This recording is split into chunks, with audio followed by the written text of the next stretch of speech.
Alright, so welcome back to another Ultimate Driving video. My name is of course Carboom, and today guys is a cool little video. So it's probably not going to be a super long one, but Ultimate Driving dropped a fairly small update, so that's why the video is not going to be super long. But in today's video we're going to be checking out the very small update, which includes 3 brand new cars and the most important new update in the map. This is probably the most important, the biggest update that this map has ever seen, ever. So let's get right into it.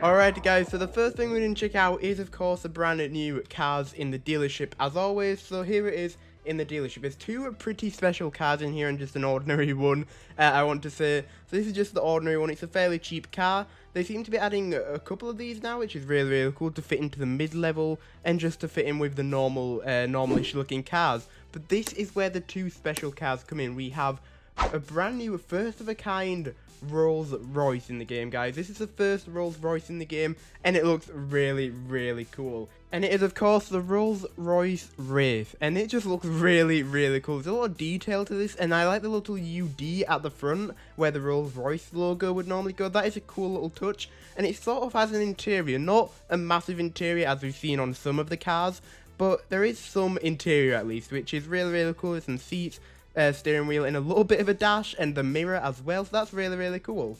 And the second special car is this car right here. It's the Ferrari Testarossa, which is a really cool looking car. For some reason it only has 1 mirror on the side, and again we've seen an interior a little bit better than the Rolls-Royce because it has the gear stick down there and coloured seats as well, a little bit more of a detailed steering wheel, and I think we've got pedals down there as well. A little bit of a more detailed inside of this car, which is really cool, but this car just looks really weird because there's no mirror on this side.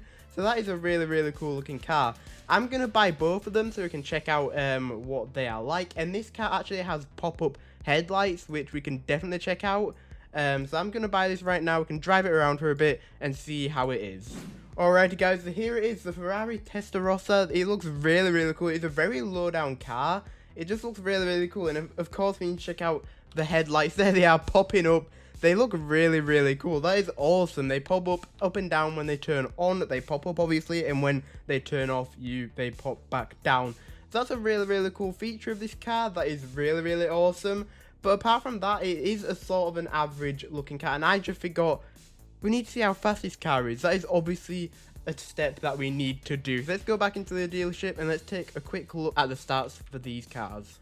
Alright guys, so here we are back in the dealership to check out the stats for the Testarossa. So I was a bit too excited to get out there and test this car out, but we are back in here. The top speed is 180 miles per hour, 0 to 60 in 5.2 seconds, and a cashback of 740 per mile, and the price is 220,000. I didn't even know the price. I just bought this car. I was super excited. But then the specs are alright for the price. The acceleration is a bit on the slow side.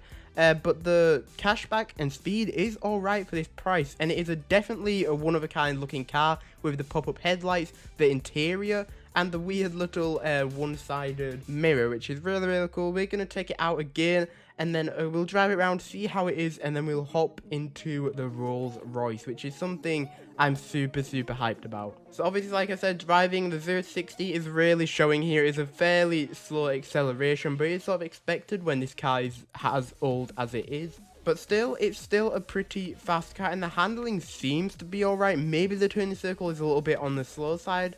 We'll have to see when going around these corners at pretty high speeds. We haven't even got up to its max speed yet, but we're about to get it here, and I don't think we are actually going to be able to control it around this corner at high speeds anyway. Maybe at fairly high speeds, so the handling sort of seems to be doing pretty well. It seems to be not too hard to actually drive, which is something really awesome, obviously. And that corner, that little drift was actually really precise and really good. But driving back into Westover now, this car is pretty good. It has a bit of a slow acceleration, but that's sort of to be expected when you can just look at the car and see how actually old it is. But the top speed and the handling are pretty good, and so are the brakes. So for the price, it's pretty good. And of course, you get the super cool pop-out headlights that come up and down. They're really cool. I would honestly just buy this car for that. Never mind the speed or anything. It's just a cool looking car. But now we are going to move on to the first ever Rolls-Royce in the game. So this is really, really cool. Here it is, guys. The Rolls-Royce. I just really like the look of that car. Especially, it just looks really, really detailed on the front. I actually really love the UD logo there. But we're going to check out the specs on the side now. So the top speed is 155 miles per hour, 0-60 in 4.4 seconds, and a cashback of 830 cash per mile, and a price tag of 330,000. So it's not that much expensive than the Ferrari we was just checking out, but it does have a slower top speed, but a little bit of a higher acceleration and a bit of a higher cashback per mile. That's really, really weird. It doesn't have a higher top speed, and it costs quite a bit more. That is really, really odd, but we are going to still buy it, obviously, just because looking at it, it's a Rolls freaking Royce. We are just going to buy it in red, but there we go, guys. We have now got the Rolls Royce. We can check it out, and it just looks really, really cool. And I've just noticed when I changed it to red, it got rid of the two-tone colour. Obviously, we can add that back into the garage, but I think it definitely looks better with the two-tone colour on there. But still, it looks really, really cool. And I really like that the fact it's actually got interior. Now, there is just one thing that Ultimate Driving as a game needs to fix. Is interior first-person driving. Interior driving, first-person driving, they need to add that. They used to have it, but now the furthest you can zoom in is just above your head right here. But now they're starting to add interior into the game. They need to bring back first-person driving. I think it would just make this game so much better than any other racing game or car game out there. I don't get why it's not in there here yet, because first-person driving is a huge, huge thing, and it would be super awesome if they had it. But now we are going to check out probably the biggest, the most important map update that has ever been added into Ultimate Driving. I am, of course, talking about the Blue Lobster revamp, guys. This thing is probably the most important thing in the game. The Blue Lobster's been here for ages, but now it's looking fantastic. It's got a brand new rehaul over it, more detail. You still can't go inside of it. You can't do anything here, but it just looks really, really cool. Not sure why they actually did it up and didn't add an interior or anything to do with it, but still, it's there. It's looking a lot better than it did. I guess that's cool. I was, of course, joking about it being the biggest thing in the map and being the most important thing, but it's still cool that we've just redone it a little bit to make it look a lot better. I wasn't really sure what it looked like before, but I'm pretty sure this is a huge, huge improvement, because they've just brought it up to standard with everywhere else in Westover with these brand new buildings, and it just looks a lot better now. So good job. I just wish you could go inside of it. I don't know, just to add a little bit more roleplay as a restaurant, or just something to do with food. I don't know. Just something to bring food into the game, to just add interiors. I don't know, add more interiors to make, just because Ultimate Driving at the end of the day is a pretty big roleplay game. So maybe just add an interior to a few restaurants, a few buildings would probably boost roleplay activity or roleplay ability.